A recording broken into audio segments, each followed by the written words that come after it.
Ladies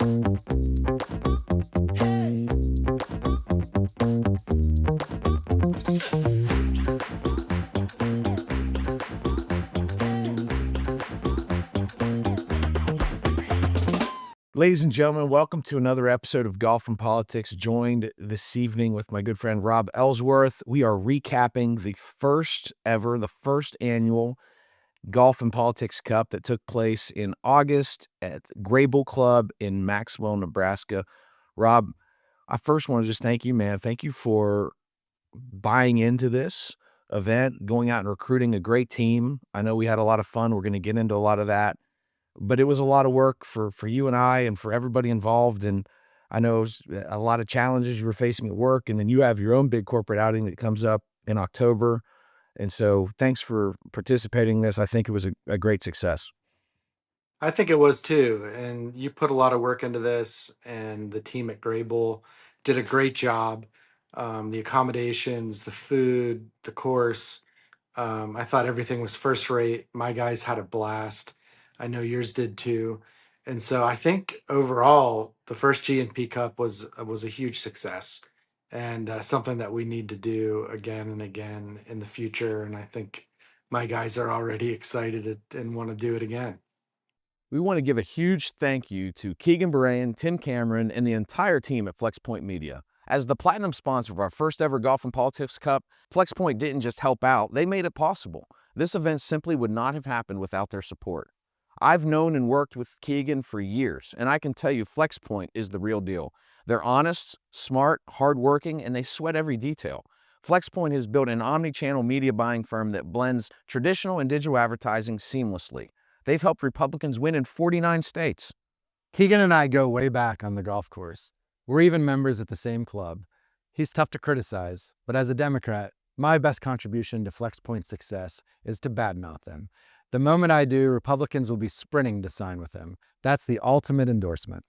FlexPoint buys media with precision and integrity. And Keegan, thank you for believing in golf and politics and stepping up in a platinum way. And hey, if you ever get tired of making Republicans win, I've got a blue seat waiting for you. When it comes to printing in Oklahoma, I only trust one company, Mercury Press Plus. They handle 100% of my Oklahoma printing business, and they've been delivering quality for 65 years. They're not just an Oklahoma shop either. Mercury Press works with all kinds of clients across the country. Political campaigns, businesses, nonprofits, you name it. From banners, business cards, posters, to postcards, to full-scale direct mail campaigns, their experts can turn any project into a thing of beauty. And yes, they offer every-door direct mail services too. They've even expanded into brand new yard sign business. So whether you're running for office, promoting an event, or cheering for your kid's team, they've got you covered. Mercury Press Plus lives up to their motto, your friend in printing. With them, you get the same comfort and confidence you'd have working with a friend in the business. Our firm has trusted Ron Franklin and the team at Mercury for nearly 30 years. They're fast, dependable, and make your print project look its absolute best every single time. Well, I know you and I have talked privately about this, and I think that you're committed to the expansion of the teams from 8 to hopefully 12. I already have people in mind that I want to invite on the team next time around, and there were people that I want to invite this year that I couldn't get on the team. So, yeah, I think moving to 12 would be great. Getting great constructive feedback from my group. I'm sure you've done the same. And you know it's a good event when the text thread is still very active a month after the event. Actually, we're like 5 weeks after the event at this point. And people are texting, constantly thinking about strategy for the next G&P Cup. They want to get it on the calendar now and try to figure out how do we make this work in an election year for a lot of us that work in campaigns. So we definitely need to figure that out. But, you know, what kind of went into your strategy thinking through who you wanted to have on the team? Well, chemistry. I think it's always chemistry.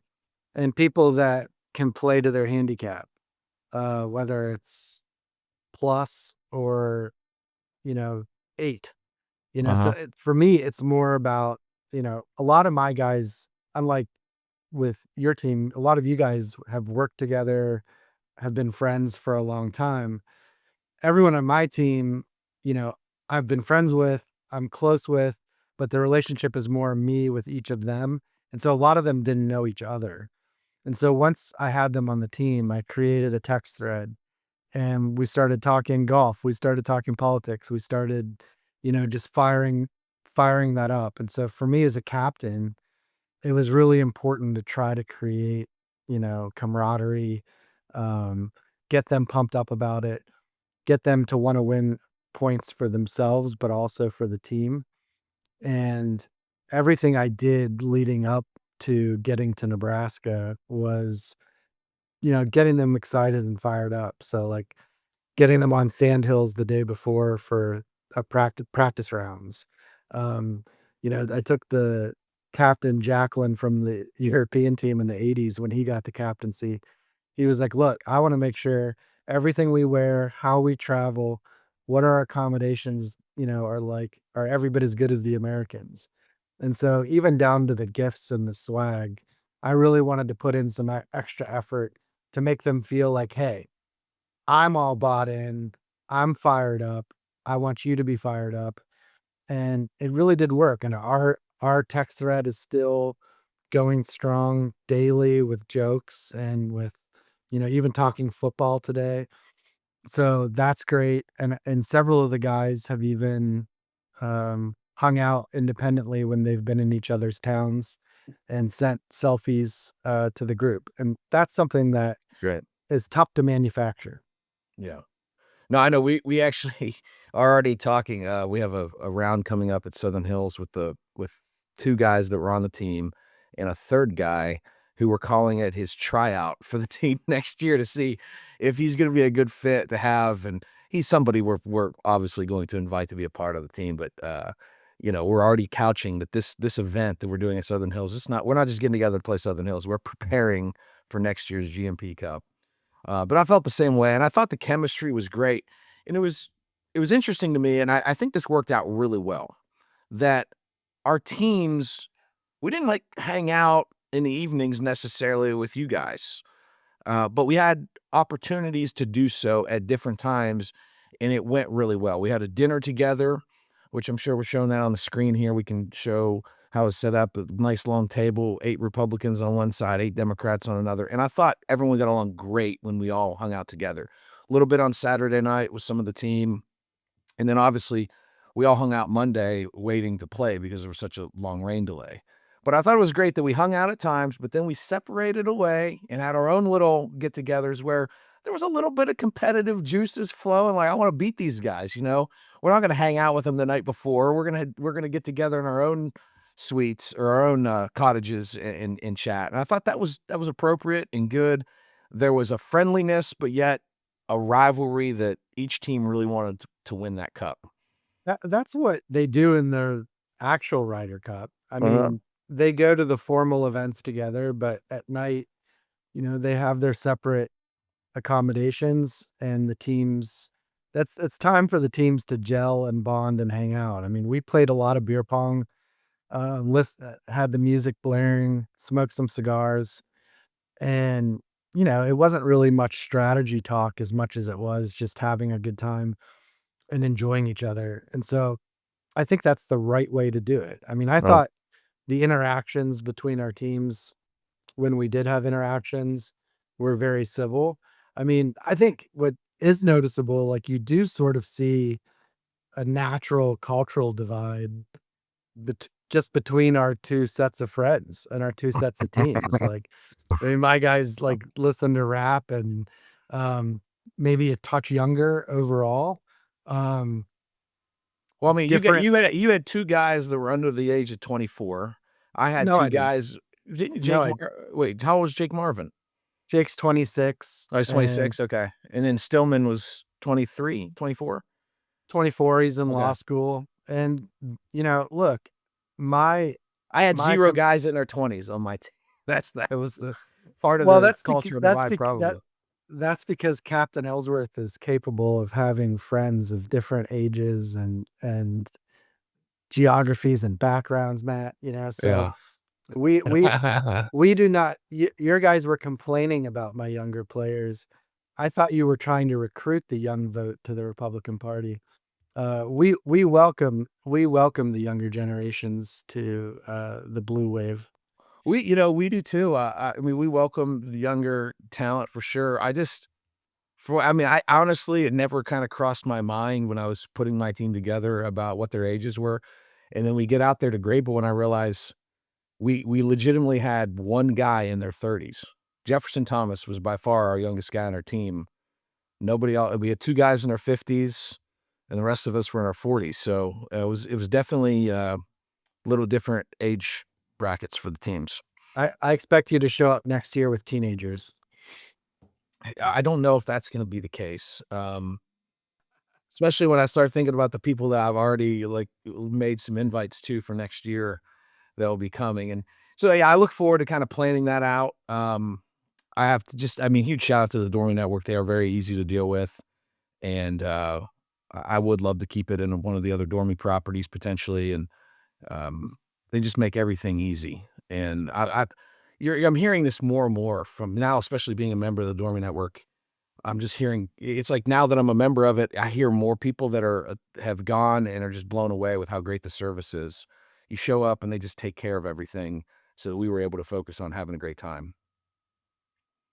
When it comes to success in business, you need more than just vendors. You need partners who deliver real results and find solutions to problems. That's why I trust One Vision for much of my direct mail printing.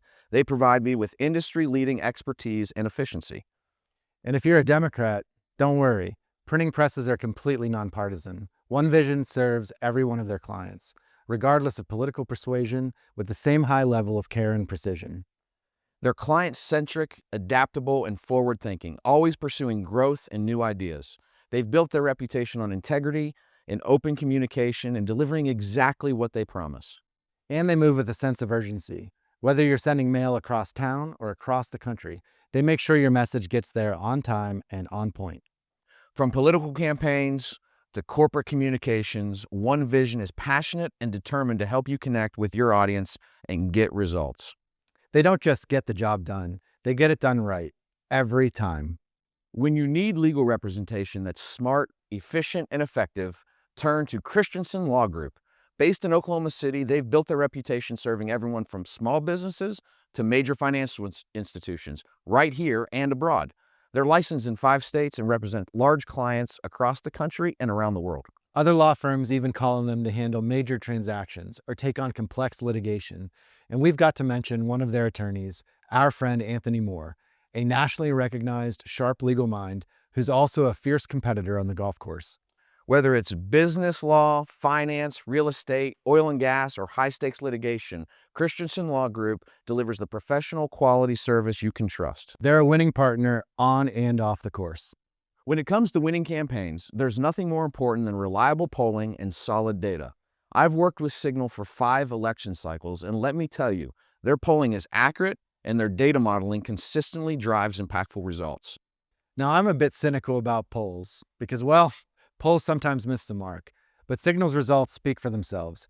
Nate Silver even ranked them the #1 private pollster in America for 2024. That's tough to argue with. Signal combines cutting-edge analytics with trusted insights to give campaigns the clarity and confidence they need to win. Whether you're running for office or shaping public opinion, Signal delivers the data that drives victory. Visit Signal online at cygn.al. That's cygn.al.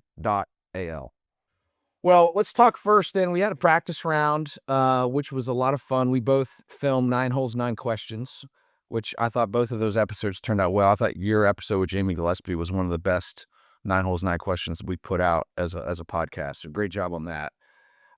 It was fun. I think everybody won money in the skins game except for you and I. And it's not like we played bad. It's just I don't feel we got lucky on any of the skins there. I got shot like 35 or 36 on the back 9 that day. I felt pretty good about my game, but yeah, I think everybody had a good time with that skins game. And then the dinner to me was pretty special. I appreciated the gifts that you gave to me. I didn't have a nice gift for you. But for our listeners, when you show the picture here, Rob gave me a nice jock strap, one of Donald Trump's jock straps, since he calls me a Trump jock sniffer. Size 3XL. Yeah, I brought it all home. And I'm thinking, like, what am I going to do with this stuff? You know, I would just Sniff it. Yeah. Practice. But no, the dinner was fantastic, and I thought the conversations back and forth were great. There were a lot of good connections being made and some sharp disagreements and some sharp arguments, but people, like you said, I thought everybody was pretty civil towards each other. Yeah, absolutely. And you know, I thought the dinner was a lot of fun and everybody had a good time. So, um, yeah, I don't think it could have worked out better. Yeah, then we moved on. So we get out Monday morning, and the forecast did not call for rain. However, we woke up to thunderstorms on Monday morning, and it just rained and rained and rained some more. And it really was looking doubtful that we were even going to be able to play at one point, because every time the rain would stop, another thunderstorm would pop up. And, a perfect example of the weatherman being wrong that Monday, but we ended up just kind of sitting around the clubhouse, and a lot of guys, started doing some work and taking some conference calls that they were planning to probably be off of for the morning. Um, but we were very fortunate to get out. We had to go out walking, couldn't take any carts. And we also had to make a rule to not play out of any bunkers because of the tremendous amount of rain. And honestly, Rob, I mean, I think when you look at that first round, it changed strategy for a lot of guys because we weren't playing the tips. We were playing it from like 6,600 yards. And the defense of Grable is the bunkers. That is the main defense. And now all of a sudden, what's the penalty for hitting in one of these bunkers? Just bombs away. And I think that changed the dynamic quite a bit, equally across the board for everybody. I know for me, like I changed some of the clubs that I was hitting because I would have probably hit hybrid to the middle of the fairway. Instead, I'm like, hey, just bomb driver, and who cares if it ends up in the bunker? I don't know that I loved playing that way. But what else were you gonna do? I mean, we were just fortunate to be Well, out playing golf in the first place. when we had the rain delay, my guys, we were all up in the clubhouse first and had already eaten. And then my guys had been hitting balls for a while and were Well, loose and excited to play. And we were going to wait. I think you and I were going to wait like another hour or hour and a half before we went out. And my guys were just raring to go. And I could tell they were raring to go.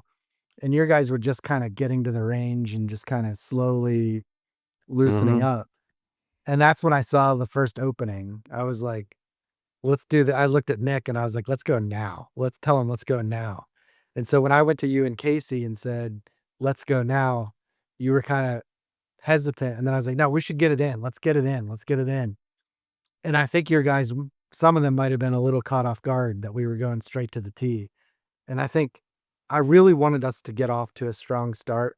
I was reading a stat about the Ryder Cup that the team that wins the first hole 64% of the time wins the first match. And the team that wins the first hole, almost 59% of the time wins the whole Ryder Cup. Wow. And so that first um, statement out of the gate is really important. And I wanted to make sure that we had a strong group going out early and would try to get some momentum, Well, momentum fast. and I On the and bo- I honestly thought too, not only did you guys, and that was right. I mean, and I don't know that our guys weren't ready, but I mean, it definitely rushed. I had one guy that didn't there wasn't enough the caddies had mostly left. There were very few caddies even around to caddy for us. Um, and so I had one guy on the team didn't even have a carry bag. So like he's got to go buy a carry bag to be ready to carry his own bag and play. Um, I'm not going to say that that's necessarily why we went off to such a bad start. We were down 3-1 after the first 4 matches. I would also say I think you guys did a good job of picking your pairings. And I Mhm. thought the weakest of your pairings was actually you and Nick, that the way you guys put yourselves together there, not because you guys aren't good players, but because you had to give so many pops to no matter who you played. well, And we knew so, that. We yeah, knew I that thought that was going smart. I in. think it was very smart on your part because I it would have been one thought process be like, let's split us up because you're a +1 and then Nick's a +4 or +3, whatever he was. So we're gonna have to give all these shots. Let's split us up. And you didn't do that. You just said, okay, we're gonna go take the lump.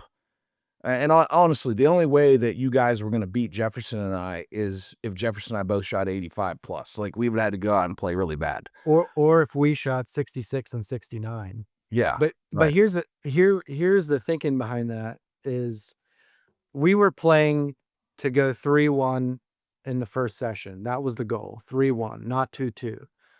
And we thought you guys would expect me or Nick or me and Nick early.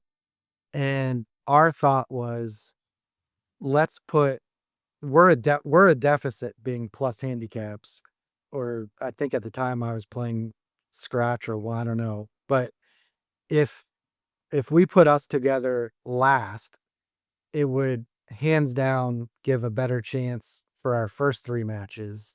And then if we lost, so what if they do well? And if everything aligns and we happen to play well and you play poorly, maybe we can win that match. It turns out you guys played great and we played poorly. But it didn't matter because we won our first 3 matches. Right. I mean, we think about it, we were done. We won 7 and 6, and none of the other matches. We were the last match out, and we're sitting there just like I'm getting nothing but bad news, and you're getting nothing but good news. So you and Nick skedaddle to kind of bolster your guys, and I'm just Well, sitting there just getting nothing but bad news. We're down in this match, you we're know, down in that match, and so we yeah, were 3 to giving 1 to up start was tough. I think we were giving up a net of 14 or 15 pops. And so like when we got on the par threes, on some of those par threes, all you guys had to do was hit the green and we would have to make a hole in one. Uh-huh. So in that situation, like it actually could not have worked out better. I know Nick and I, we still want to win and we're still frustrated. We want to win or at least get a half. But when we heard that we were up in the other 3 matches, we were like, "Ah, screw it. It's good. It's Yeah. fine. Let's go cheer them So on." yeah, like I think you know, on the front 9, I shot 37 and Jefferson shot 38, 39, and Jefferson's an 8 and I was a 4. So like that's just going to be tough to be. I don't care how good you play as a plus for Nick. Nick's going to have to go shoot 31 or 32 the way we played on that front 9. So yeah, But smart strategy for you guys. And like that put us in such a deficit. Like it's not easy to just you start thinking, "Oh my gosh, like you're down a lot. There were no halves, and it's not like those other matches were even that close." And I had one guy shoot 72 as a 4 handicap, but his partner had the worst day. So, like, it just really didn't work out well for us in that first session. yeah, well, you played great. I do, yeah, but And that's, Jefferson played Jefferson great. played, I mean, just out of his mind. Yeah. Well, then let's talk about what happens after that because we get finished with the first round at, like, what, 5 or 5:30? I mean, Yeah. it's getting closer, like, there's really no way that you're gonna get 18 holes in. And so, we start having discussion, like, we clearly, as a team, I mean, we wanna get right out there and try to make up ground because 'cause we're down 3 to 1. I can understand your thoughts, like, "Well, do we really need to have another session? Let's go into singles up 3 to 1." So I totally got that, but ultimately, I think everybody that came they came on this because they wanna play golf, and they wanna play all we don't get to play in America, it bums me out that we don't get to play alternate shot enough because it is such a fun format, and what we realized is that you can play alternate shot very fast. I mean, we got, pretty much done with 18 holes in just over 2 hours, which I thought was fantastic from everybody's, My my perspective. hesitation after the first 18 wasn't to not play golf. We were going to play golf. My hesitation was I wanted time with just you to hash out the details because your guys were all up in my face. My guys were all wanting to play. And I'm hearing some of the worst ideas ever. Like Sure. someone suggesting, well, let's make it a 9-hole alt shot match for a full point. And I'm like, oh, no, no, no, no, no. Because I felt like we had a better team and anything can happen in 9 holes. So 18 holes, I feel like the longer it goes, I felt better for us on the point front. 2, Mhm. then somebody suggests, well, let's do 9 holes for a half points. And I'm like, well, that's even dumber. Like, why? It's like kissing your sister. We're not doing that. That's stupid. No, Then we didn't you're exactly right, Rob. And I and we thought didn't with have this, we didn't have scorecards with the handicaps. yeah. Like, so my whole thing was, let's slow this down and get it right. I'm not rushing us out there and blowing a 2-point lead when we have not even agreed on the pairings, the rules, the scorecards, the points. Let's take a deep breath and get that stuff down first, and then we'll go. And so, look, my guys wanted to play, and at the end of the day, I listened to them. They had momentum. They were anxious to get out there and keep the momentum going. And yeah, I was not excited about the circumstances, but I'm glad we got out of there 2-2, so it became a moot point. Um, but I did not want to rush out there and play a 9-hole match for a point and lose the lead that we'd built. No, totally. I totally get that. And looking back on it, there was really no way for us to actually think this through. I mean, you got to remember when we teed off, we had no, when we teed off to play foursomes, um, I'm sorry, when we teed off to play four ball, play all best ball, we had no realistic expectation of playing 36 holes. I mean, because it was in Yeah. the afternoon, we're teeing off, right? There's no Yeah. caddies, and we're walking to start. Like, there's no carts, and we had no expectation of getting carts. I think we were on hole 7 or 8 when they called us and said, "Hey, you're going to be able to get cart. We're going to bring carts to everybody at 9." So the back 9, we were able to play a lot faster with carts. And so it just created some chaos. And ultimately, like, think about it. If the match between Jefferson and I and you and Nick would have went the distance, there was zero chance that we were playing 18 holes alternate shot. It just wasn't going to happen. And so I think that's one thing we got to remember. We always intended for play the morning session, then me, you, Casey, and Nick, we're going to sit down, pick the pairings for the afternoon, and do it in an orderly fashion. It just got to be a little bit of a cluster given the situation. Now, fortunately, we were able to go get the score. I thought Grable did a great job of getting all the scorecards to us and Yeah. getting that figured out. But even then, like, the pairings got picked kind of in a weird way. And ultimately it was a little bit of chaos, but I think we're all thrilled that it got done. And I mean, we were finishing with headlights, but everybody did get finished with their matches, which I I mean, thought was a real testament. we had decided our pairings um for the first round and then the alt shot the night before. So we knew who we were sending. Um and I really truthfully didn't care what your pairings were, not out of disrespect, but out of, I just simply didn't know your guys and how they play. So it's not as if there were like stats other than the handicaps um, to look at. Now I know a little bit more about all of their games, but it was more important to me to put people together who complemented each other or who had similar personalities. You know, in the first match, I wanted Jake and John together. They're both younger guys. They're both Notre Dame guys. They both have a little bit of a chip on their shoulder. They're very competitive. They wanted to go out there and fight and get a point. It was a natural team. And then in the afternoon, I put Jake and Jamie together in alt shot because they're both left-handed and they both hit it roughly the same distance. I mean, Jake might be a little longer, but they're both pretty long off the tee and had similar personalities. And I'd watched them play together at Sandhills for 36 holes. So, they played the practice round together. So I had seen them spend a lot of time together and they're both lefties in somewhat similar games. Um, so we knew what our pairings were going to be. And I kind of knew, and Nick and I knew what order we wanted. And other than what Nick and I were doing, holding ourselves to the final group, um, we wanted early momentum. That was the whole strategy. Early momentum. Well, you know what's it's interesting. I never told you this. When I went, and this is right. If you there was the chaos that was going on between the matches.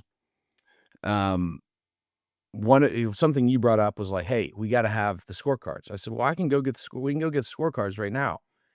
And I don't know if you said it or what, but I was under the impression that because we just needed to hurry up and get the scorecards, we were just gonna keep the same groups from the morning session. So I ran up and did that.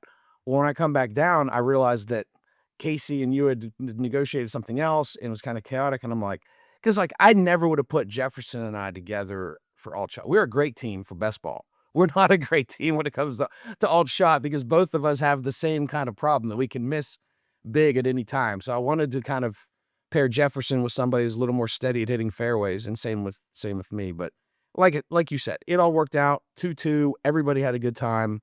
And ultimately, going into singles, we just needed to have a good day. Down 5-3. It's not out of the question that we could have won on Tuesday.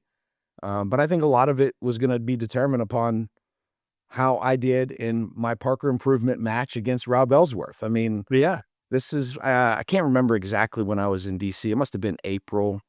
And we're recording a podcast in your office. And you had mentioned this Parker improvement project when we were doing a podcast with Tracy Phillips. You're like, I'm going to give you so much grief over Donald Trump. I want to at least be nice to you when it comes to your golf game and help you become a scratch. And so we've headed down this path. And you then kind of put me on the spot and said, "Hey, we're going to play straight up when we go to Gray Bull." And I'm going to take that challenge every time. And so even though you're a scratch and I was a 4, we played straight up. And I'm really glad that you challenged me to do that. And I had more fun playing, even though I lost the match, and we'll get through the details. I'd love to go hole by hole here and show some video clips. Um, Even though I lost the match, it's one of the more enjoyable rounds of golf that I played. The competition was great. We were going back and forth, trading some blows. You were just a par machine out there. And frankly, I felt like I pulled it together and made quite a few pars. And so I was real thrilled with how I played until I wasn't at the end, and we'll get into that. Well, But I thought you played great. I mean, and on what caught me off guard on the front nine was I could tell you had a real strategy, you were sticking to it, and you executed. I mean, you kept the driver in the bag, you were hitting hybrids in the fairway. I thought your mid iron and short iron game was better than I'd ever seen it. What really made the difference, besides keeping it in play, was your short game was vastly improved. I think out in the first 5 or 6 holes, you had at least 3 really awesome long 2 putts. You had a couple really long lag putts, maybe 1 or 2 of them were off the green that you rolled up to tap in for gimmies. And then you had a couple just pretty nifty little flop shots that got up and down for par. So I'm watching the first 9 holes, and don't take this the wrong way, I mean it as a compliment, even without ego. I felt like I was playing me bec because you your hybrid goes roughly where my driver goes, maybe even a little farther. Um, and you were hitting fairways and greens, and when you missed the greens, you were getting up and down easily. And it was probably around the 7th, 8th hole, where I was like, "Oh shit, like, I'm gonna have to bear down and play 18 holes today." And that was the first time I really got myself mentally locked in, where it was like, "This could go to the 18th hole, and I better stay in it. I'm not gonna win this because I won the first hole, and I'm starting to think like, "Okay, I like where this is going." And then you hit a big block on 2, and I hit one down the middle, and I'm like, "I like where this is headed." But the one thing, and Nick felt the same way with his game. Neither of us ever felt comfortable on the greens. Like, it was sort of the opposite of my usual game. I felt like my ball striking was really good all day, but I couldn't make a putt until 17 and 18. And I had birdie look after birdie look after birdie look and was leaving them in the jar. I just never felt comfortable on the greens, but I shot 36 on the front. I think you had 35, and I knew, you know, by 7 or 8, hole 7 or 8, I was like, you better keep your head in this because this is a new mat. The Parker Improvement Project really worked. Like the game was looking really good. Well, let's go to some clips here. Hole number 1, I tee off first, and I mean, right off the bat, snap hook. It's not really a snap hook. I mean, I lined up to kind of hit a punch fade down the middle of this big old fairway. Got plenty of room to the right. Wind was dead in our face, and I just come over the top and just hooked it, pulled it straight left. And you hit a nice tight draw here off the tee, right in the fairway. And so we're looking for my ball because I mean, if I find my ball over there, like I'm still going to be able to potentially make a par. We don't find it. I have to take the drop. I would play everything at Gray Bull. You play as we were playing as a lateral, so I take a drop and I end up making bogey, and you make par. So I'm down 1 off the bat. So we go to number 2 here, and you talked about me hitting a block. I did. I hit a straight block off the tee, but I hit the right club. I hit a hybrid. I didn't hit a driver. And so it ended up short. I mean, barely, as you can see, barely short of the thick stuff. And I had 240 downwind, and I hit a 5-iron pretty solid and put it on the green. And I 2-putt. I mean, that you talk about, you were saying my putting was good. I mean, that's one of the best lag putts I've ever made right there. It was like 80 feet probably, and I knocked it to a foot. So easy tap and birdie, and we're off and rolling, man. I mean, and I was really thrilled. And one thing that I'm thrilled about with where my golf game is, and where I see my biggest problems, is when I lose my mental edge, when I lose my wits, when I get really frustrated. I hit a terrible shot on 1, made a bogey, didn't hit good shots, got off to the start that I did not want to get off to, but I did not get angry. I wasn't rattled. I was committed to the process, and I knew it was gonna. I knew from hole 1 I had to be all in for all 18 holes, and so to be able to bounce back on number 2 with that birdie, that was huge for my confidence. Well, and I mean, there are a couple times, and it's also like I had to remind myself several times through the round on some of the holes where you had a big miss into the tall grass. From I can't let myself be like, oh great, that ball's gone because you found them like a couple times throughout the day and ended up hitting good recovery shots and making par. Where back in April when we played, like I could kind of count on you having more 3 putts, or I could kind of count on, the bad hole. And once we got to the hole 7 or 8 and you weren't having those, I was like, yo, shit, he's getting a couple breaks, but he's playing well. And, it made me sort of like kind of mellow out and kind of bear down a little bit. And dude, that's the ultimate Yeah. compliment. No, I Like, appreciate that. Yeah. yeah. And I mean, we're hitting good shots. Like you said, you shot 36, I shot 35 at the front. Here's hole 3, which you say is your favorite hole at Gray Bull. And I might have to agree with you. It's a fantastic golf hole. We both knocked the ball on the green. I actually have like a 7-footer for birdie, and I'm feeling really confident over that 7-footer, and I missed it. And so we keep tying holes. We get to hole 6, and I hit down the fairway, and you hit into a fairway bunker left. You then hit it from the fairway bunker to the greenside bunker. Now, let me back up, because on the first day, we took everything out of the bunkers, which wasn't a good rule. We shouldn't have done that. On day 2, we decided to play everything out of the bunkers, which was not a good rule. We shouldn't have done that. There needed to be some nuance, but it's hard to figure out what you're going to do from a nuanced situation when you got everybody out there playing. And I watched you and Casey both over there in that greenside bunker, just with 0 chance. And now granted, I'm there putting 20-footer for birdie, so like I was probably going to win the hole. I played it well, but I don't want to win a hole that way. But I also don't, and you were frustrated, and like I have to just like block out. Like I wanted to say, yeah, Rob, I agree with you, but from the competitive side of me is like, just stay away from Rob, let him steam, you focus on yourself. And so I win that hole and go 1 up. We go to the par 3 7th, and I hit mine like dead left and way long. So like I'm in no man's land. Like there's no way I'm making par from where I'm at. You hit a really good little bullet 9-iron, I think, right at the flagstick, and I'm thinking, oh man, that's gonna be close. Instead of hitting and like spinning and checking up, it hits boom right into the back bunker. And I'm like, my thought process is like, oh my God, I don't, Rob's going to be so pissed. He's in the bunker again. He's going to complain about the rule. Like I'm thinking those things. Again, I just have to like calm myself down. You turn around and make an incredible bunker shot, hit it to like 4 feet. I'm in a position where I'm thinking there's no chance of really getting this close. You have to just find a way to hit it in this one spot. And like, since you got it close, like I'm knowing I got to keep this on the edge. If I pull it just a little bit, it's going to kick into the bunker. If I hit it too far to the right, I'm going to have 50, 60 feet for par. There's like one spot I can put it in.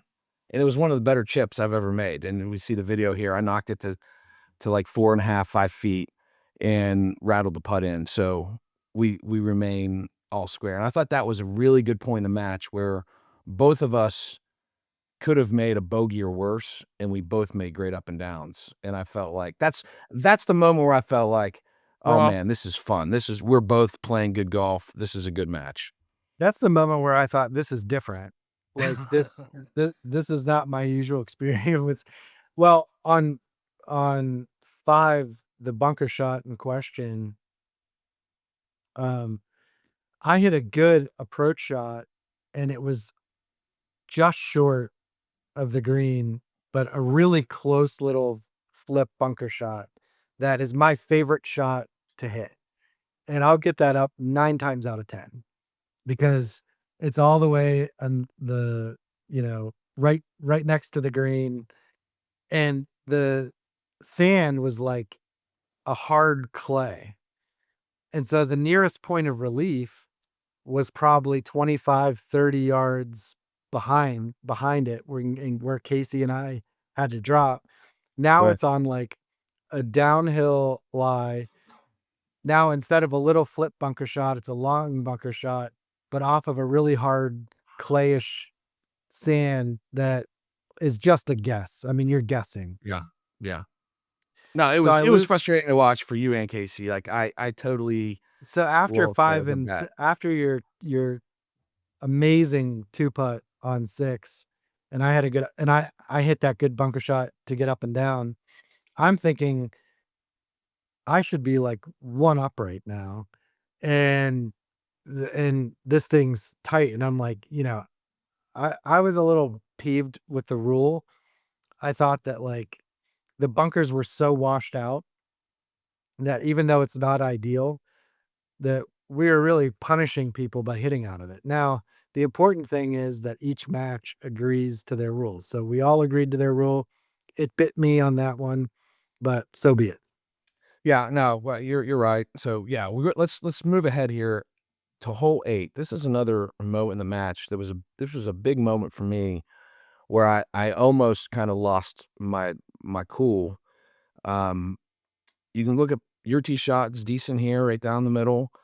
I hit a bomb here. Like it's crazy swing. It's one of those things where like I could feel myself gonna hook it, and I saved it, and it's like a one arm finish, but it was downwind. I still hit it like 380, 390. I mean, I crushed it.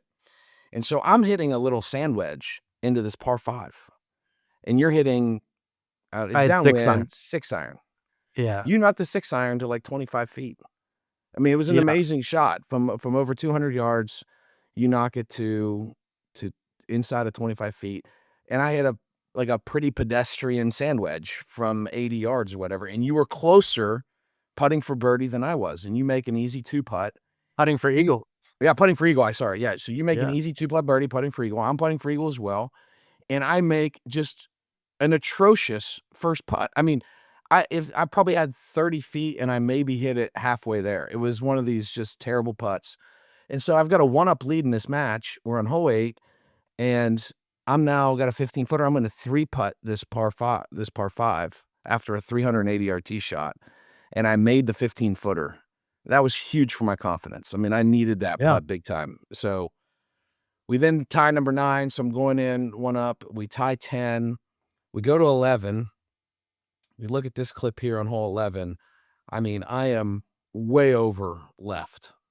Casey finds my ball And it was one of those situations, right? Like, and you don't hit your best second shot. If I remember right, you don't hit your best second shot, and I get out of the rough on the left, and we're both sitting there with like 110 yards in on this par 5 11th, and I lay the sod on a sand wedge and Yeah. proceed to make double bogey and just give that hole away. And that was a real kick in the teeth. Like, there was no reason not to make par there because you went on to make par, like another par, tie that hole. Well, you gave I me gave my you an birdie opening. putt.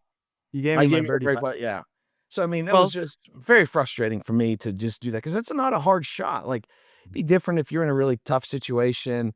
But, I mean, I think what you're gonna see when this match is all said and done, it was just some really should be just easy, normal stock shots that I really fouled up down the stretch that cost me, and this was definitely one of them. it was a tale of two nines. I mean, on the front nine, I felt like you played really well, but like everything that could go your way, I felt like went your way. Mhm. The birdie putt on 8, the classy up and downs, and I felt like I didn't make anything happen besides the birdie on 8, and was playing really solid, 7 pars, 1 birdie, 1 bogey, and I just felt like all the looks I had at birdie, I was leaving them in the jar. Couldn't buy one, and like everything was going your way. And then on the back nine, there were a couple instances where you had a bad hole here or there, but then you recovered. The Well, toughest thing, it's 11, I lose 11, and I turn around 12, I hit it on the green. You hit your worst shot of the day, in my opinion, on 12. I mean, oh, you it's just hit this terrible absolutely shot to the horrendous. left. Yeah. There's another one, though. I made a terrible lag putt the other direction. Like, you get on the green, you have a par putt, you don't make the par putt, but you're in for bogey, and I hit a terrible first putt 20 feet past the hole, and I make make the comebacker for par. I mean, it was just that, and that's where I was like, all right, back one up. I'm in control of this match, man. Like, yeah, I had one bad hole, the last one, but I'm back up one. I'm feeling pretty good about things. I think we tied 13 and 14. And so I'm one up going Well, into 15, the right? the thing I was worried about was on that point, that what hole was that, 12, the par 3, Holds 13? par 3. 12 is 12. So in the practice round, I did the shotgun 9 with Jamie on the front, and then I only played to like the 13th hole and then went around and watched the rest of the team. And then in the first round match and second round match, we got routed by you and Jefferson. And That's then, right. so You haven't played these holes yet that we're coming I up had on. never played holes 14 through 18. So the first time I hit a shot on holes 14 through 18 was in our That's great. singles match, and I'm one down with five or six holes to go, and I hadn't seen the last 5 or 6 holes. The other tough issue was, and I mean this with love, that whole back nine, we spent time looking for yours and Nick's golf balls. And I hate looking for golf balls, and I like keeping it going and momentum. It threw me off. Like Yeah, I mean, every it like has to be mentioned too. I mean, Nick was reeling. Nick was up huge. Nick was absolutely blistering Casey, and it was actually a weird situation, Rob, where you've talked about this before, where Casey's my psychiatrist on the golf course. Like, I was Casey's psychiatrist during this round. I mean, he was reeling. Like, he was not playing well at all. I think Nick shot 33 on the front, and Casey probably shot 40. He was down huge in the match. And now he had to give Casey some pops, but like Casey really was out of the match. Like, I had no expectations that Casey could win. And I just kept trying to encourage him, man, like, hey, stay in it, stay in it. Mainly, I wanted him to stay in it just so he had a good attitude to help me because I thought there's no chance he's going to win his Yeah. match. And he fought all the way back to a half, and he did. He played great on the back nine, but Nick also played terrible. I mean, Nick just kind of lost his T-ball. And I mean, that did have to probably play a role in frustrating you a little bit too. I mean, I think that's that part of the reason we played so slow on the back nine as well. We both were a little wild off the well, tee. it I don't think it was as much Nick's T-ball as it was. I mean, Nick can spray it, but he always can make those putts, and I've never seen Nick, you know, on the back nine, the putter went cold on. I mean, he even missed one that normally, I mean, like if the match is all square or, Casey's up one, he's giving that putt to Nick and Nick missed it. Like, I mean, he missed some putts definitely that Well, he the always frustrating makes. thing for our cart was Nick and I are both really good putters, and we didn't make shit. Like, I mean, I made 2 No. really good putts on 17 and 18. Well, let me show a clip here. So like, let's go to, this clip is on hole 15. You're in for par. I hit it into the fairway bunker, misclubbed out of the fairway bunker, was short, made a decent chip, 6-foot putt to tie the hole. I miss it. So we're all square uh, going into 16. And on 16, you hit a good tee shot right down the middle. I top my tee shot into the junk. I mean, I just top it and find my ball. I hit an incredible 6-iron recovery to get out of that fairway bunker, out of the junk. And I'm stuck with like this tricky little 50-yard pitch shot, which I hit really well. 20 feet's as good as I could expect from where the pin was and where my ball was laying. And I make a good run at par and I miss it. And so in my mind, I'm like, okay, I'm gonna go one down. I'm definitely gonna go one down here because you have 20 feet for birdie. And Rob, I played a decent amount of golf with you. I've never seen you 3-putt from 20 feet, and you proceed here to 3-putt from 20 feet. And I'm like, he's just given me this match. This is my match to take now because there was just I was blown away that you 3-putted there. Like that's just not something you normally do. Yeah, I mean, the first putt, it was a little downhill, and I hit the putt. I just didn't hit it hard enough, and I left myself like a tricky little 4-footer, and I thought that it was gonna break left to right. I I don't know. I can't remember if I pulled it a little. I've done a good job of getting it out of my memory, but it's a routine putt for me, and I just missed it, and so I go one down. Was that even all square at that No, all point? square. Yeah, all square. And you should have taken. That's where you should have taken your I should first have been lead. one up. Or actually, you Yeah. took the lead on number one, but you hadn't had the lead since hole number one, and this is where you should have taken it back. So we go now to the par 3 17th, and I stuff one. I hit a great shot. I hit it to 6-7 feet on the par 3. You hit it to 20, 30 feet. You make your par, but I'm sitting there with a 7-footer to take a 1-up lead into 18, and I missed the putt. Like Well, I well, I I felt like I putted good, but when it came into these pressure putts, the par putt on 15 and the birdie putt on 17, I've got to make at least one of those two. You can't miss them both. well, I was long and right and had to putt up over that back ridge, Oh, that's right. Okay, but and yeah, still, you made a great par though.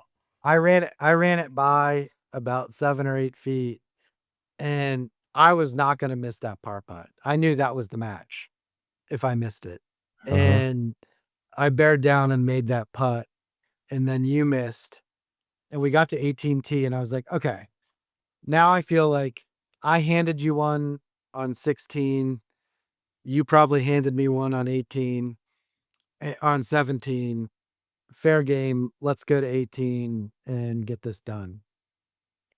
And And which I look here. I hit a good You had a great tee shot, but hit a let me good tee just tell you, shot. like that's my biggest disappointment of this whole deal. Is it really boils down to three. Like I would be much more thrilled if I hit a bad second shot. I hit a decent drive and hit a bad second shot and made a decent chip and missed the putt for par and you made your par. Because you made a great par. I mean, Yeah. you missed the green second shot and got up and down on the sand for I par. was gonna make you I make wasn't even that birdie. competitive. I Like, wasn't even competitive in the hole. I mean, I topped my tee shot again. Like, I don't understand like how on and I don't I didn't feel pressure. I wasn't feeling like nervous. I was actually feeling really confident about my golf swing. And I just have no idea what happened on 16 and 18 to top 2 tee shots coming down the stretch with a hybrid in my hand. 18, I would tell you this. Casey and I were like arguing back and forth a little bit about what I should. I was thinking I should hit driver there. We had a pretty stiff wind, and I was thinking that I needed to hit driver, and I think I had a little. I thought I was a perfect driver hole for you. Yeah, And I hit driver in the practice round really well there. I don't know why. I'm not blaming Casey, but, like, indecision will kill you, and I needed to just we were already playing slow, so who cares if I play a little slower at this point? Just think through this and commit to a shot. I didn't commit to a shot. I make double bogey, you make a par, you win well, the the match, you the guys win the truth cup. the truth is, after your tee shot and second shot, I'm thinking to myself, "Oh, this is done. I'm just gonna hit a solid shot up on the left side of the green, two putt. This thing's over." And the shot I had from the fairway is one that I normally really like to hit, and I hit a terrible shot. I mean, I mishit it terribly into the the front of the bunker that was clay.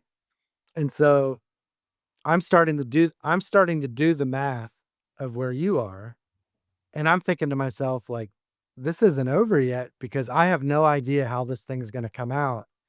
And I love hitting out of sand, like, it's my strength. And so I'm thinking to myself, like, what do we do here? Do we just try to get it on the front left part of the green and try to two putt, or worst case, three putt and par?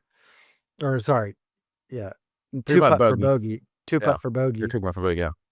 Because I'm thinking in the back of my mind, like Tiger Woods at Eastlake in the Tour Championship in 2019, where the crowd's following him and everyone thinks it's over, and Tiger's like, "I could blade this."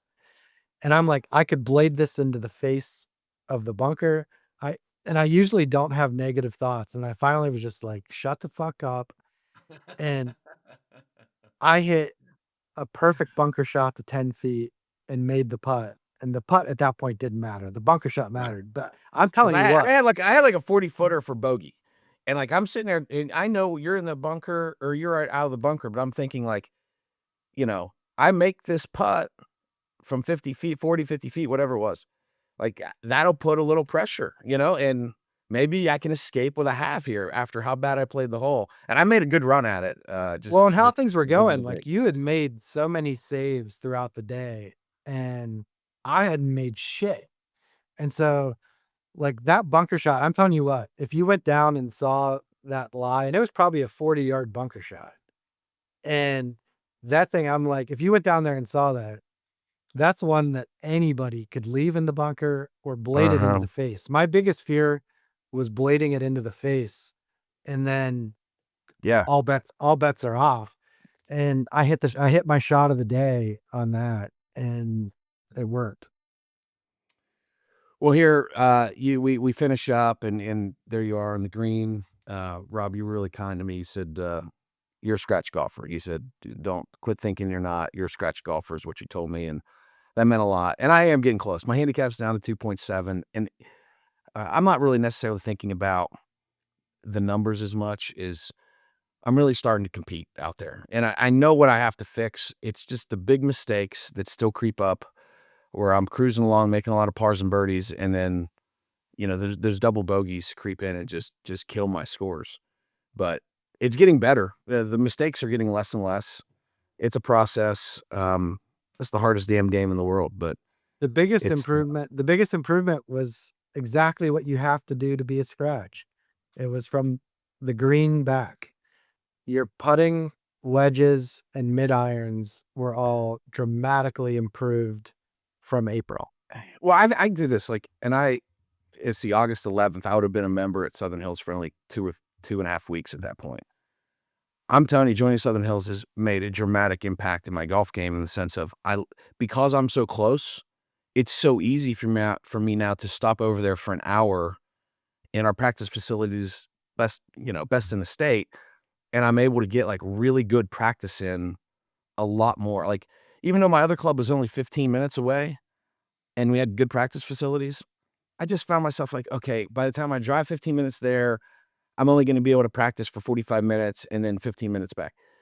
I'm getting this extra practice time now being this close, and it's made a huge impact, especially on my short game. Like, my short game's still not as good as yours, but I'm to the point now where, like, I'm confident that I'm gonna give myself a chance.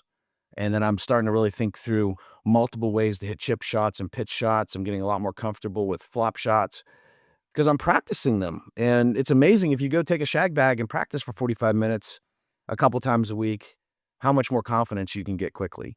Well, and with the short shots, like, you've gotta have the right technique. And if you don't have the right technique, all the practice in the world won't matter too much. You'll figure out a way to scrape it around. And Uh, yes, the practice will get you better, but it starts with the right technique and then all the practice on top of it to get the touch.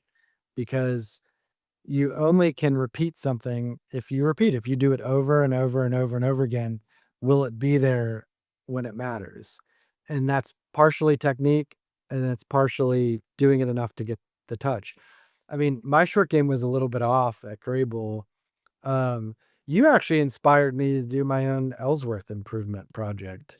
You know, I after Grable, Jake and I went and played Caprock Ranch, which was great, a couple hours away, and almost ran out of gas. We had to backtrack to get gas because there oh, weren't yeah, any gas stations. that's a real concern. We leaving Gray Bull, we needed to get gas, and we thought, oh, we'll be able to get it, and it's not that easy. There's not a lot of gas stations No, in that no, part of the country. Not a lot of people out there. but when I got back to Washington, really over the last month, this is the most I've been home, and I just moved. I'm literally surrounded by boxes right now. You can't see them. They're in front of me and to the side. Um, but over the last month, I've been going to the gym 4 days a week. I got back into Bikram, hot yoga. I've been taking lessons. I've been practicing. I've been actually going to my home club, and it has helped my game so much. It's helped my sleep. It's helped everything. That's great. Um, and it's been nice playing RTJ more. I played 18 holes this morning at 7:30 with Mike McGettrick, and we've got our club tournaments coming up. And it's just been nice waking up in the same bed every morning. Well, with the exception of this week, just moving. Um, and practicing, because during the year of yes, and pretty much up through August, I was on a plane every week, playing 3 or 4 different courses, never getting settled, never hitting balls, never Hold practicing, on. and it takes its toll, and so it really does make a difference. And right now, I'll say Mike McGettrick will tell you this, my short game right now is better than it's ever been in my life. That's It's great. been the Fantastic. transformation in a month, and my ball striking, I switched drivers, I switched shaft, I did a fitting, and I had the wrong shaft in my club. It was from when I was sick, so I got, like, a weaker shaft, and it was actually causing the ball to come out lower and kinda cut, and I'm used to a draw, and I'd be standing up on a tee looking for a 5-yard draw, and I would cut it, and I switched to a Callaway, with an X-Flex shaft because my shaft was like, it would bow at the top of the swing and coming down. So I put in this X-Flex shaft. I'm now hitting it higher with the draw. It's been a 25-yard That's a change, game changer. Game and I'm changer. hitting it more accurately. So if I'm coming into a green with an 8 iron instead of a 5 iron or 6 iron, or a 6 iron instead of a 7 wood, that's a big difference. Oh, yeah. So my tee to green game right now is the best it's been in 6 years, and my short game is better than it's been probably since I was 17, maybe better. So I'm That's feeling great. really good. I wish our match was today. 'Cause Well, we're gonna have plenty more matches. I'm gonna keep getting better yeah, too, and I look forward to coming out to DC and in Pittsburgh later, not this month, but next month, about a month away. So excited about there's that. there's some special stuff planned. You're gonna love it. Like, I can't wait. if it was, I didn't know we could build on last year, but it's gonna be better than last year. It's gonna be really cool. I have more time on my hands with you guys in control of fucking everything. So, um, business is starting to pick up a little, which is good, but I have a little bit more free time than I did during the Biden administration, and my best years, believe it or not, were Trump's first 2 years, um, because usually one party control is good for business, even if your clients are opposed to what he's doing, because there's deal flow, things are moving. There's stuff to support and there's stuff to oppose. And then we did really well during COVID because the whole world was coming to Washington for help. And then I obviously did very well during Biden's first couple years when Democrats controlled the House and Senate and the White House. That was perfect for my business. Um, but it's this year, there hasn't been a lot of legislation. There's pretty much been the one big beautiful bill. Uh, it pains me to call it that, but that's what it's called. And then a lot of executive orders, but like I can't really work on executive orders. They kind of just hit you by tweet.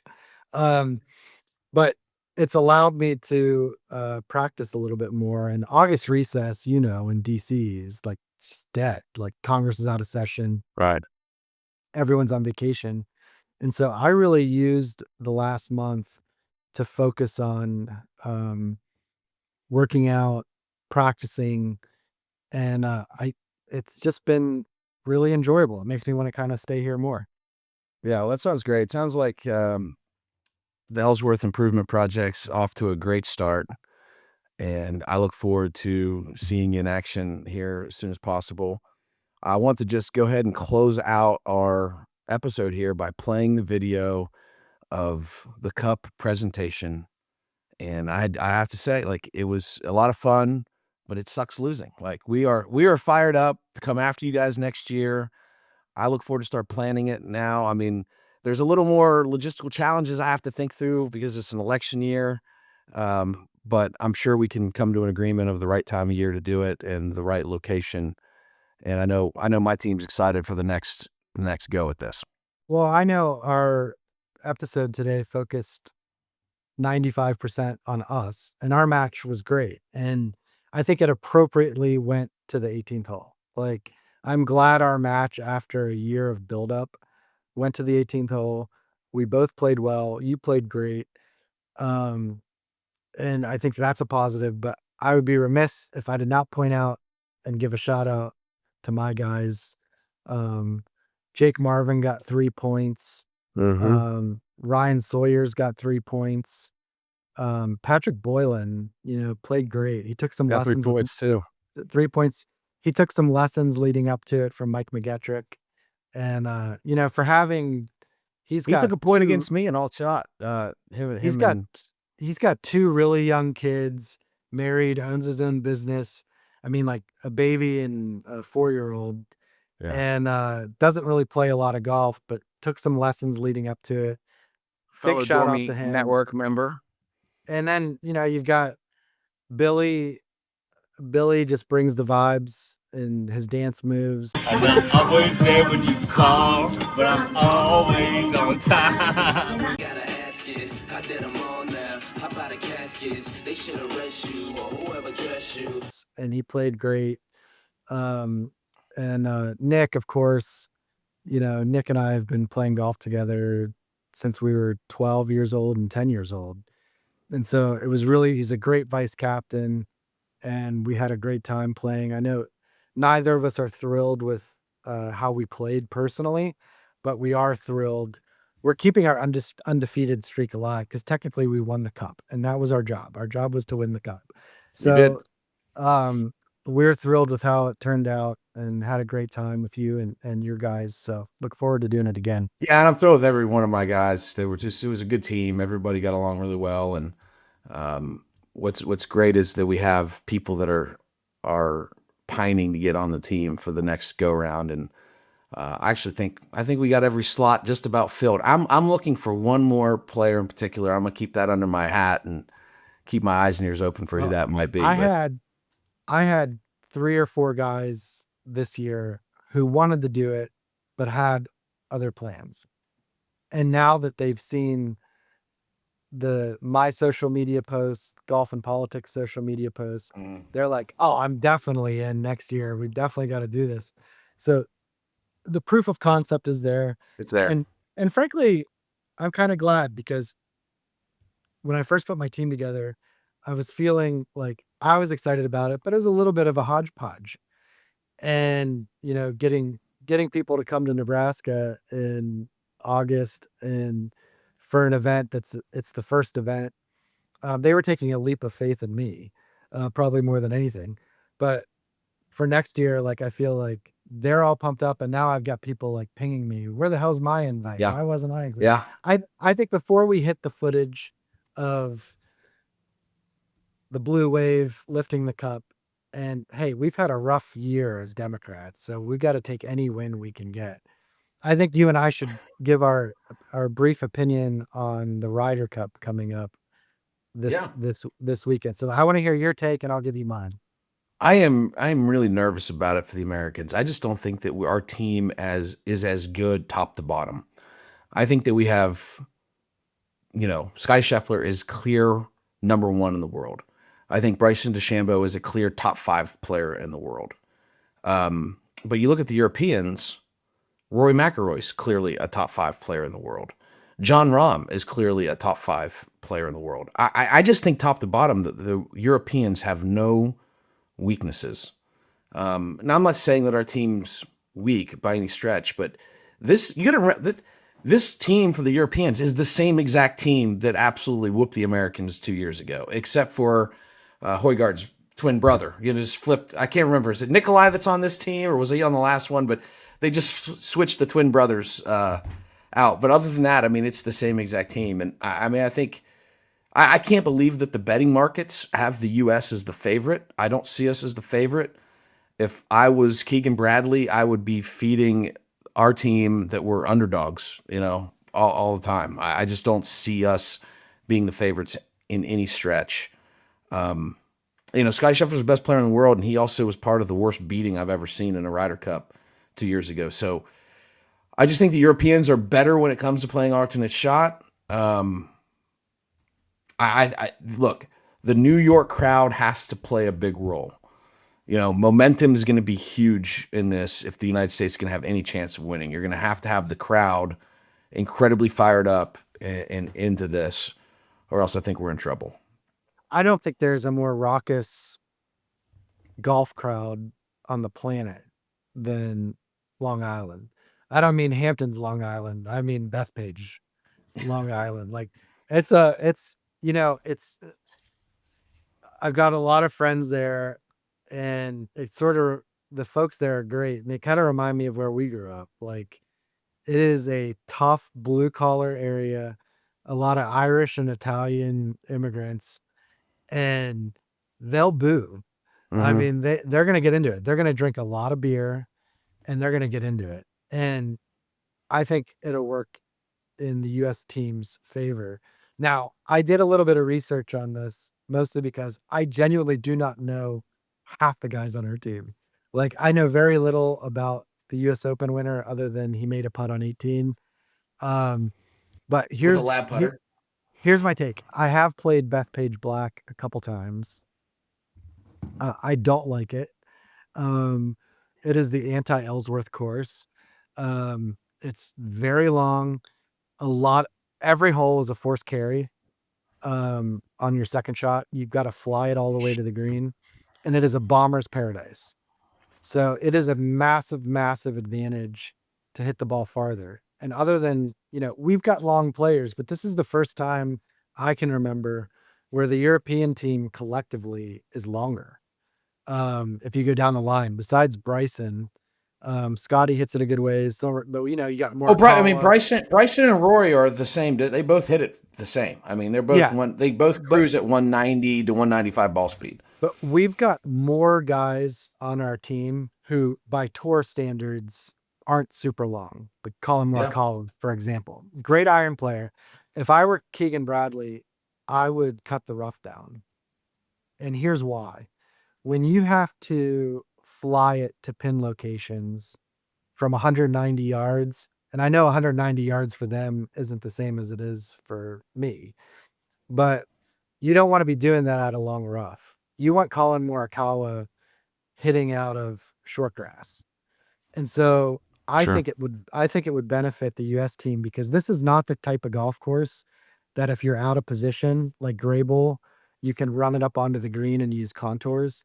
This is a course that favors somebody that's hitting at 330, 340 from the tees they're playing, and is going to be hitting irons directly to the pin without contouring. It is my least favorite kind of golf, to be honest, but I think it kind of favors the European team just looking at the guys. And I think to even it out, I don't know what he's gonna do, but I would cut the rough down, because I think that'll help the US squad a little bit.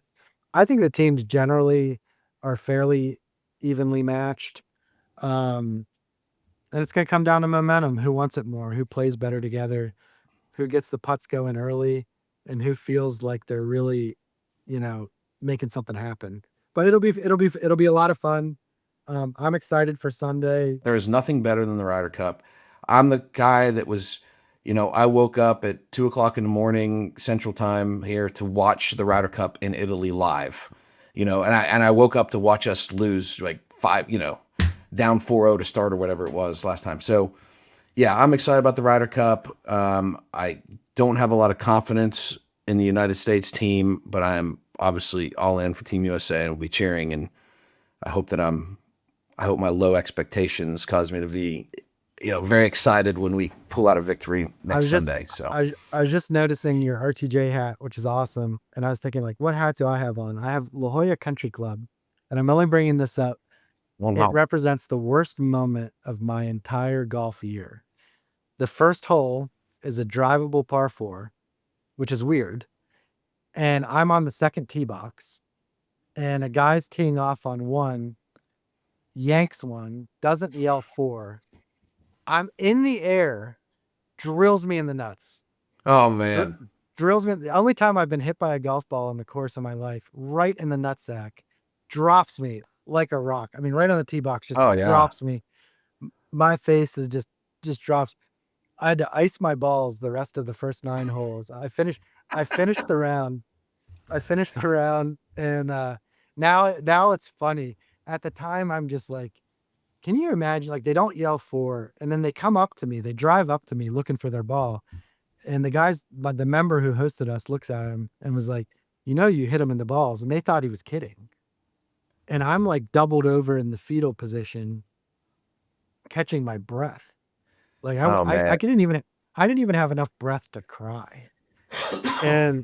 and they like barely apologized. And then like they realized the magnitude of it like 6 holes later when they see me with a big ice pack on my package. And and they came up and they felt terrible and it was awful. But yeah, I don't know why I'm wearing this hat, because it represents the most painful part of my golf career. But anyways, I thought I'd do a good story to finish out our podcast before we shifted over to the video here. Thanks, Rob. Yeah. And we got a lot of great, interesting guests lined up here for the fall of the year. And I'm sure there's a lot going on in our country. I'm sure we're going to have some times where we get into some debates, but I want to do some more stuff on the golf course too. It's just more fun when we do it on the golf course, but I think we should thanks again, Rob. We should do something at MG Cup. For sure. I would love that. All right. Well, thanks everybody. And here we'll close it out with the video of the Blue Wave team winning the cup. Hopefully the last time they won the cup. It did not go the way that the Republican team wanted to go. We lost. You guys beat us, and pretty handily. So it stings our ass a little bit, but we're want to be good sports and give you the cup. And look forward to trying to win it back next year. I want to thank Matt and the Republican team for an awesome couple days here at Grable. Great golf course, great facility, great camaraderie. We had a blast last night, and we had more fun on the course. So it was a team victory. I just got to get a little bit of glory at the end, but this is why we're here. So Blue Wave. See you. Thanks. Awesome. Did you get all your boosters? I still have my card. Let's go. Yes, sir. Chug it. The whole thing.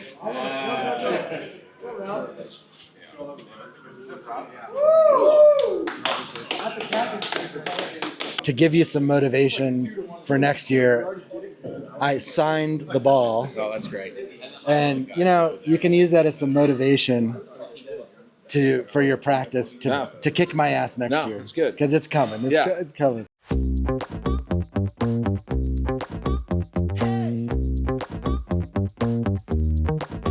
Showdown.